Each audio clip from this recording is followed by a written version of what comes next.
Sir, what is 30A? 30A Bharat के संविधान में एक ऐसी धारा है, ये धारा ये कहती है कि हिंदू अपने धर्म की शिक्षा नहीं दे सकता, अपने कॉलेज में नहीं दे सकता, प्राइवेट कॉलेज में नहीं दे सकता, इसके लिए कॉलेज नहीं बना सकता, और जो सरकार के जो कॉलेजेस हैं उसमें नहीं दी जा सकती।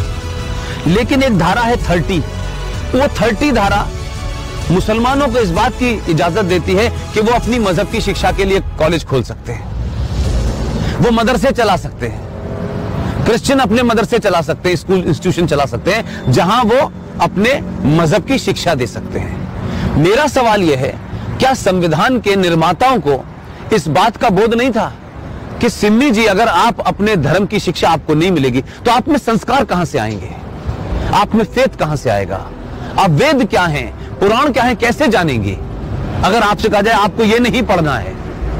और भारत में एक ऐसी सिविलाइजेशन जिसके 5000 साल का जो रिटन डॉक्यूमेंटेशन है, उसमें भारत का कोई भी आप दौर देख लें, कभी भारत की सनातन संस्कृति के मानने वालों ने दुनिया के किसी देश पे हमला नहीं किया।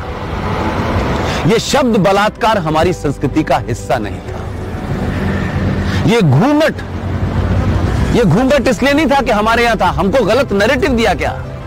ये भारत के अंदर जब मुगल शासक आए, उनका एक ही एजेंडा था कि जितने गैर मुस्लिम औरतें हैं उनका रेप करके उनकी नस्लों को सुधारना है।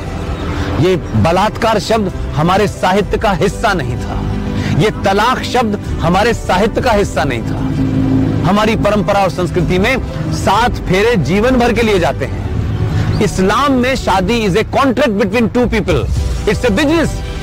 आपने शादी मुझसे की और शादी करने के कुछ दिन के बाद आपको लगा कि मैं रहना नहीं चाहती, तो बिजनेस कॉन्ट्रैक्ट है, आपने कॉन्ट्रैक्ट कैंसिल कर दिया। तो आर्टिकल 30A भारत के संविधान से हटना चाहिए। इस देश के 90 से 95 करोड़ हिंदुओं को उनका शास्त्र क्या कहता है, उनका वेद क्या कहता है, इसकी शिक्षा की इजाजत देनी चाहिए। और मंदिरों के ऊपर जो हिंदू पैसा चढ़ाते हैं, यह भी एक लॉ है जो नहीं पता देश को। भारत के जितने भी मंदिर हैं उस पे जो पैसा चढ़ता है वो सरकार के खजाने में चला जाता है।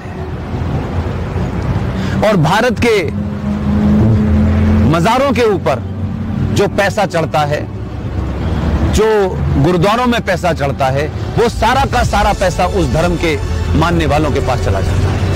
सिर्फ भारत के हिंदुओं का पैसा जो आप अयप्पा पे चढ़ाती हैं, जो महाकाल पे चढ़ाती हैं, जो वैष्णो देवी पे चढ़ाती हैं, वो पैसा सरकार ले लेती है।